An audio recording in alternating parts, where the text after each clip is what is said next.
Yo soy Millaray Cárdenas del CPC y Y mi nombre es Jorge Guerrero, integrante del CI, y le damos la bienvenida al profesor Patricio por, y las gracias también por aceptar la invitación sí, a participar de este programa de diálogos de memoria, conmemorando el 11 de septiembre aquí en Chile.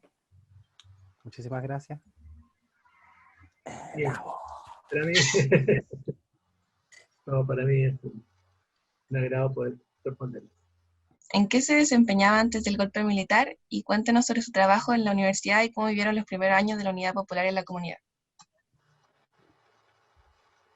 Yo, antes del 11 de septiembre, era un estudiante, había entrado en la universidad el año 68, y el año 70 ingresé a la carrera de Ingeniería Eléctrica.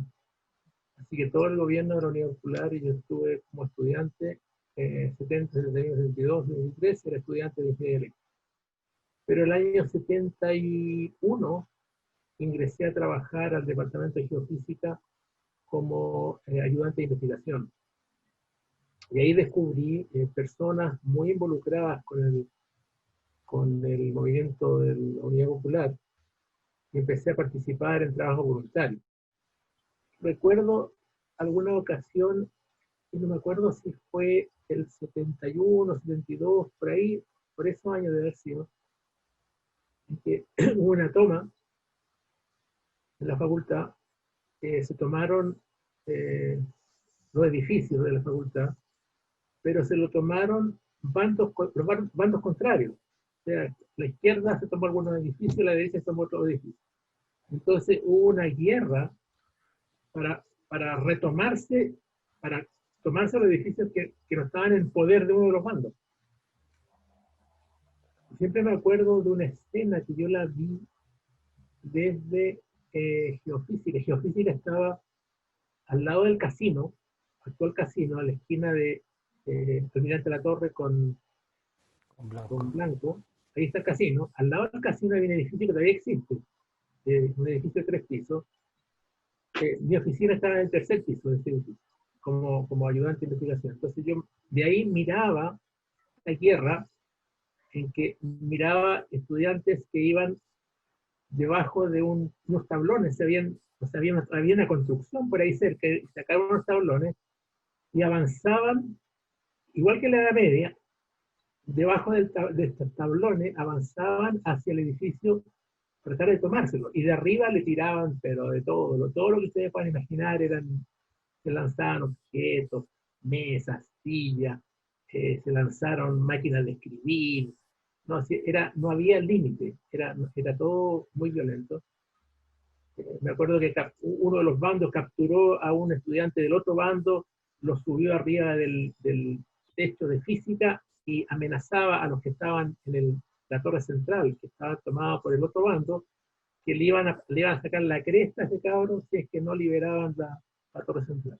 Entonces, ese era el ambiente que se vivía, era un ambiente en que había disparos, hubo gente armada dentro del campo que disparó dentro del campo, hubo un episodio que ustedes seguramente habrán escuchado hablar de una toma del edificio de Minas, al que da en la calle Tupper, que estaba defendido, se lo había tomado a la derecha, y la gente de izquierda se lo retomó, y en esa retoma, los que estaban dentro le lanzaron ácido sulfúrico, y quemaron a algunos estudiantes con ácido. O sea, ese era el ambiente pre-golpe, ¿ya?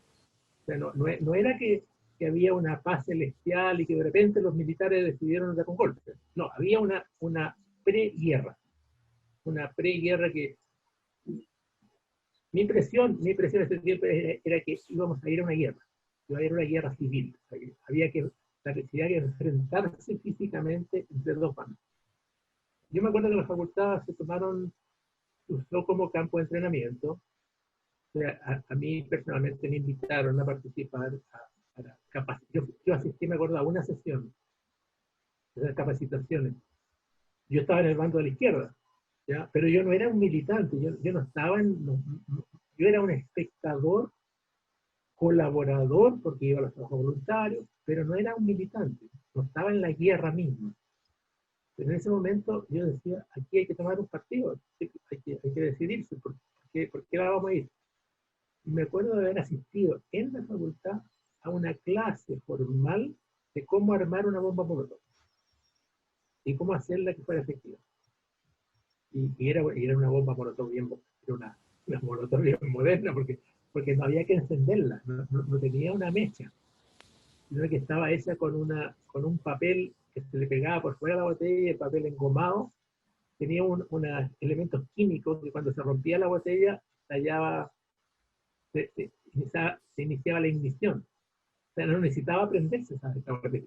Esa nunca más la he visto, no he visto esos molotov ahora. Ahora la usan con una mecha, ¿no? Pero esas eran modernas, no necesitaba mecha. Cuando se rompía la botella, se armaba y vi muchas de esas lanzadas desde el segundo piso del edificio de escuela.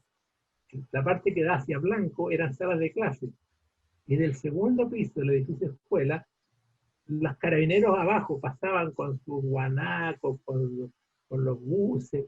Y me acuerdo que una vez una bomba lacrimógena, perdón, una bomba molotov lanzada del segundo piso, justo entró por la escotilla de una bus de Paco.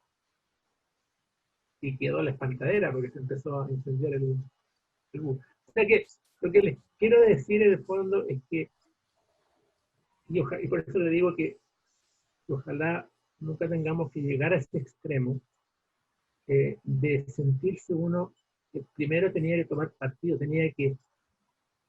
O sea, y yo después de esa primera clase no fui más. Yo no continué participando, pero yo sé que estudiantes continuaron, iban los fines de semana a Cajón del Maipo a entrenarse y a practicar, a aprender a disparar, porque venía una guerra. O sea, había una guerra que se iba a declarar, entonces había que estar preparado. Esa situación límite yo nunca la había visto y nunca seguramente después ocurrió, pero ese es el riesgo cuando las sociedades entran en fases disruptivas así finales, así termina una guerra. ¿Dónde estaba usted el 11 de septiembre de 1973, cuando se enteró del golpe militar? ¿Qué recuerda haber hecho? Sí, claro. Cierto, porque yo creo que hay situaciones, por ejemplo, esta situación que estamos viendo ahora. Esta situación que estamos viendo ahora va a marcar a todos, a ustedes lo va a marcar para siempre. O sea, ustedes se van a acordar siempre de esta pandemia como algo muy particular. Entonces, al final termina siendo un referente en la vida. Uno dice, oye, ¿cuándo te conocí? ¿Te conocí antes de la pandemia o después de la pandemia? Entonces, se queda como el referente temporal. Los terremotos son grandes referentes temporales. El terremoto del año 65, el terremoto del año 60. Entonces, uno se ubica en el tiempo referido a ciertos hitos. El 11 de septiembre es un gran hito. Entonces, uno no lo olvida más. O sea, ¿dónde estaba? ¿Qué estaba haciendo? Yo estaba exactamente en el tercer piso de la torre central, esperando a una clase. Tenía clase en el primero, segundo y tercer piso de la torre central, eran salas de clase solamente, no había más. Yo había llegado ese día temprano a una clase que empezaba probablemente a las 8:30, yo estaría ahí a las 8:15, y no había nadie en la sala. O sea, era el único que estaba sentado en la sala esperando que llegaran los compañeros, que llegara el profesor a las 8:30. Y de repente siento gritos que se van aumentando en intensidad. Y era alguien que iba bajando por la torre, recorriendo la torre central hacia abajo, iba gritando, golpe militar, golpe militar, golpe, golpe y golpe. Así me enteré que había un golpe. Estaba solo, y entonces mi reacción fue correr hacia mi oficina, que estaba en el lugar que le dije antes, al frente de Huachef, por la calle Blanco. El tercer piso estaba mi oficina, y en mi oficina, por alguna razón que nunca entendí muy bien, había una radio, que todavía la conservo, una radio Telefunken, de tubos, una tremenda radio muy grande, de onda corta y onda larga, que había sido usada en la Antártica cuando la Universidad de Chile tuvo una base de investigación en la Antártica, y esa radio estuvo allá en la Antártica. Era una radio, excelente radio, porque tenía onda larga, entonces podían escuchar de todo el mundo. Y por una razón que yo no sé por qué fue que esa radio terminó en la oficina donde yo trabajaba. Y es una radio que nunca se apagaba, en el sentido que había una costumbre por razones de seguridad que al final del día, el último que se iba del piso, bajaba el interruptor general y se apagaba la radio. Y al día siguiente, el primero que llegaba, lo primero que hacía era subir al interruptor para que hubiera luz, para poder dar la luz en todo el piso. No había computadores, así que nadie se preocupaba. No había computadores. Así que la electricidad era para la luz nomás, nada más, para el teléfono. Así que esta radio nunca se apagaba y estaba fija en una estación, que era la estación Andrés Bello. Porque el profesor que estaba en esa oficina donde yo compartía lecciones con él, a él le gustaba la música clásica y tenía siempre la radio sintonizada, la radio Andrés Bello. Así que estábamos todo el día escuchando conciertos de música clásica y nadie apagaba ni prendía la radio, sino que el primero que llegaba se encendía sola la radio. Así que cuando yo llegué, corriendo de la sala de clase, ya esa sala estaba llena de gente, escuchando la radio, escuchando las transmisiones que todavía algunas radios estaban transmitiendo a favor de Allende, pero también se escuchaban las radios que estaban, la Radio Agricultura, por ejemplo, que era radio que decía la Sociedad Nacional de Agricultura, fue la primera que empezó a transmitir los bandos militares. Y ahí me quedé toda la mañana, escuchando todas las transmisiones, todas las bandas, todos los discursos de ayer. Junto con todos esos colegas estábamos ahí escuchando. ¿Cómo fueron vivir los primeros años de dictadura al interior de una universidad pública y cuáles fueron los cambios? Bueno, la primera reacción inicial en la universidad del mismo día, digamos, fue una sorpresa, porque ¿cuál era el escenario que se pensaba que iba a ocurrir? El escenario era que iba a haber un golpe militar, eso ya no se discutía, todos sabían, todos pensaban que los militares finalmente iban a dar el golpe, pero que lo iban a dar para instalar un gobierno de derecha, que le iban a pasar el poder o a Eduardo Frei, Montalva, que era el demócrata cristiano, o a alguien de derecha, y que ellos iban a volver nuevamente a sus funciones como militares. Y en ese sentido, igual hubo una reacción así casi de shock en el momento que bombardearon La Moneda, porque en ese momento se mostró que ese no iba a ser el camino iba a ser de la brutalidad absoluta, ¿sí? Porque si estaban dispuestos a incendiar el Palacio Presidencial, estaban dispuestos a hacer cualquier cosa. Pero igual yo recuerdo la reacción inocente de muchos, incluso el mismo día del golpe, y lo recuerdo porque yo lo escuché, yo lo viví, que nos llamaban a salir ahí a la calle Blanco a manifestarnos en contra del golpe. Y a pintar las paredes no al golpe fascista. Y estábamos a 50 metros del regimiento Tacna, de donde estaban saliendo los militares con unas señaléticas que tenían en el brazo para señalar que ellos estaban con el golpe. Se pensó que podría haberse dividido las fuerzas, el ejército, entonces se pusieron un brazalete para señalar. Y nosotros veíamos que salían de ahí a 50 metros. Y sin embargo, habían profesores que nos decían, no, tenemos que salir. O sea, nos habrían matado. Habríamos muerto el primer día. Porque lo que hicieron el primer día, por ejemplo, lo que hicieron en La Moneda con los periodistas que capturaron y que los llevaron ahí al Tacna y los mataron en el Tacna. O sea, mira, había una disposición a hacer cualquier cosa por aplastar cualquier movimiento. Incluso el primer día que se abrió la facultad, que debe haber sido como 3 días después, esto fue un martes, el golpe fue un día martes, yo creo que la facultad se abrió el viernes de la semana, o puede haber sido el lunes siguiente, pero no mucho tiempo después, se abrió nuevamente, se pudo volver. Yo fui, me acuerdo, el primer día, todos así como murmuraban, todos cabizbajos, toda la gente no sabía qué decir, no sabía con quién hablar, y entro en la terraza, que le llaman ahora la terraza sobria, que en ese momento era un casino. Había una construcción ahí, esa terraza tenía una construcción arriba y era un casino. Yo llego a ese casino, estábamos conversando con algunos estudiantes, y de repente entra el dirigente del CI, de la época que se llamaba Maño Riesco. Le decíamos Maño, pero no me acuerdo cuál es el nombre, pero Riesco es el apellido. Entra corriendo, se sube arriba de una mesa del casino y empieza a arengar a todo el grupo que está ahí: compañeros, no podemos aceptar este golpe fascista, tenemos... Y empieza a hablar, se empieza a entusiasmar, todos lo miramos así, este está loco, por lo que habíamos visto que había ocurrido.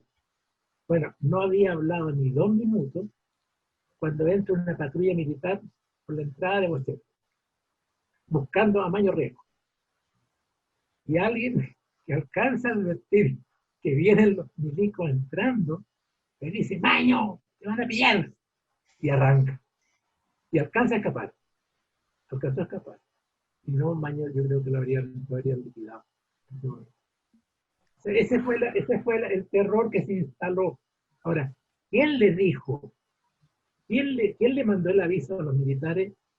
Seguro que el aviso salió de adentro. Seguro que fue un soplo que salió desde el interior de la facultad. Entonces se instaló. A ver, tú me preguntaste, ¿cuáles son los efectos? Un primer efecto fue la autocensura. O sea, no había que decretar censura, era una autocensura. O sea, la universidad dejó de ser universidad, porque una universidad es universal. El nombre es que tiene que aceptar todas las posiciones religiosas, políticas, sociales, todas. Y a partir de ese momento, la universidad decidió, todos sus integrantes decidieron: no, ok, no vamos a ser más universidad. No vamos a hablar, no vamos a opinar, no vamos a pensar, vamos a sobrevivir. Vamos a sobrevivir. Entonces, los profesores, porque su familia tiene que vivir, necesito el sueldo.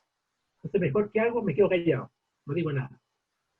Ahora, en facultades como la nuestra, no cuesta tanto, porque yo lo que les enseño a los estudiantes, les enseño ingeniería, no les enseño sociología, ¿no? Entonces, yo puedo seguir enseñándole técnicas sin ningún problema. ¿Y qué pasó con la facultad de filosofía, la facultad de ciencias sociales? ¿Qué pasó en arte? ¿Qué pasó en historia? Ahí fue terrible porque era la esencia del universitario, era la discusión, era la discrepancia, era argumentar sobre diferentes modos de desarrollo de una sociedad, que a partir del 11 de septiembre de 73, todos callados, o sea, nadie podía expresar su punto de vista, nadie podía decir que discrepaba. Entonces, el primer efecto fue la autocensura. Y si no hay autocensura, en algunas facultades simplemente el primer golpe fue todo para afuera. Se echaron, desmantelaron, cerraron. A nosotros en la facultad, mucho de eso no lo vivimos. Por lo que les dije, o sea, bastaba quedarse callado y seguir enseñando mecánica, seguir enseñando dialéctica, seguir enseñándome toda la ingeniería. Yo podía seguir hablando de la parte técnica igual que antes. No tenía, nadie me iba a llamar la atención por lo que decía. Ahora, desde el punto de vista más directo, la universidad perdió un capital humano gigantesco que nunca se ha evaluado. Hay una tarea pendiente. Nunca la universidad ha evaluado cuál fue su pérdida el año 73. ¿Cuántas personas se tuvieron que ir? ¿Cuántas personas las echaron? Y eran académicos calificados, algunos de ellos los mejores en su disciplina, que se tuvieron que ir al exilio. Entonces, desde el punto de vista simplemente contable, una universidad que tiene un capital humano que le costó décadas formar, laboratorios que a lo mejor también décadas para tratar de armar un laboratorio, y de pronto el que estaba a cargo de esas iniciativas o lo echaron o se autocensuró, se quedó callado para siempre, no emitió más opinión, o se fue al exilio. ¿Cuánto significó para la universidad esa pérdida? Sería interesante hacer ese estudio, porque todavía los datos están. ¿Cuántos académicos tuvieron que salir de la Universidad de Chile? Había que ser muy valiente, había que ser muy valiente para oponerse al resto. Por eso yo lo saco el sombrero a todos los que realmente, muchos de ellos les costó la vida, justamente les costó la vida por oponerse al resto.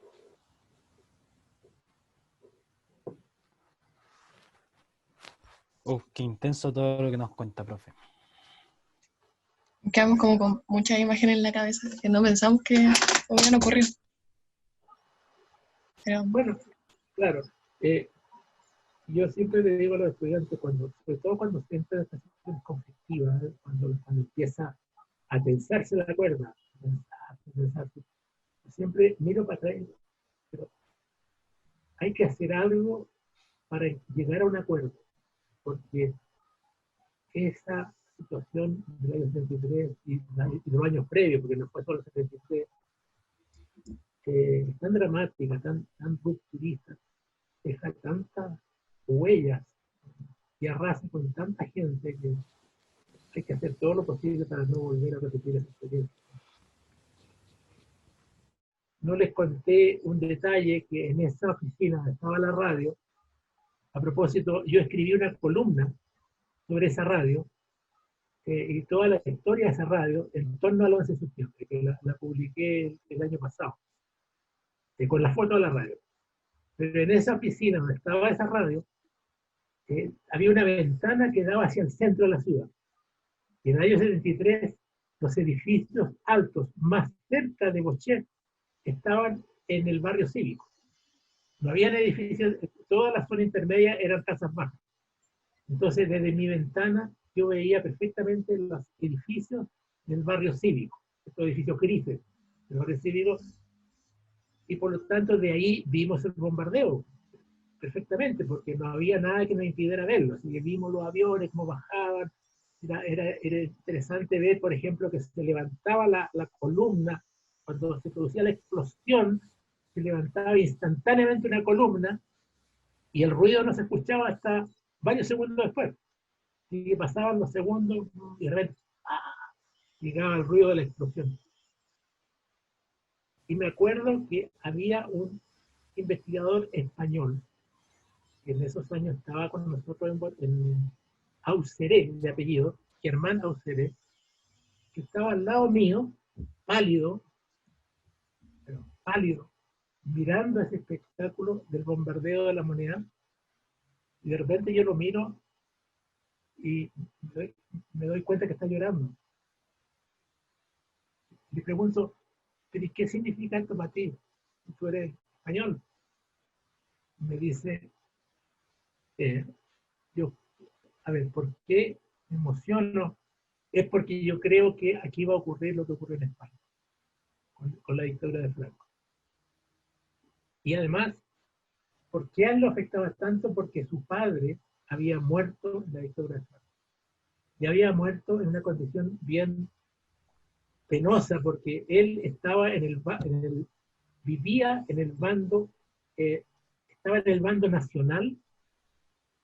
Cuando terminó la guerra, escapó hacia el bando, hacia la región donde no estaba el bando nacional, estaban los republicanos, y se quedó escondido un año en una zona alejada de su ciudad, un pequeño pueblo en el norte de España. Un año después consideró, bueno, ya esto ya pasó, ya no me pillaron, volvió, apenas volvió, lo detuvieron y lo fusilaron. Esa fue la experiencia de su padre. Entonces dijo, aquí va a pasar lo mismo. Y él a las pocas semanas se fue del país. Entonces, esa sensación que se instaló de miedo, inseguridad, pena, tristeza, oscurantismo, pobreza, injusticia, marcó a todo lo que vivimos. Imagínate, yo tenía 23 años cuando fue el golpe. O sea, toda mi primera experiencia como adulto, pasaron 17 años, que para mí mi vida de adulto fue un régimen militar, un régimen de toque de queda, un régimen de supresión de libertad, un régimen de autocensura. Eso marca toda una generación. Bueno, no le quito más tiempo. Fue un agrado hablar con ustedes también y me alegro que por lo menos algunos de las generaciones más jóvenes se interesen por este país. No, profesor, muchas gracias. A nombre del Sí. CI entero y del COPC, muchísimas gracias por querer participar de esta instancia. Bueno, y a nombre de la biblioteca también, que esta fue una organización en conjunto de las tres organizaciones. Le agradecemos mucho sus ganas de participar y la apertura que tiene para contarnos su testimonio también. No es menor. Muchísimas gracias. Muy bien. Que esté muy bien. Que esté muy bien. Sí. Gusto de Muchas verlo. gracias. Chao. Hasta Chao, luego. chao.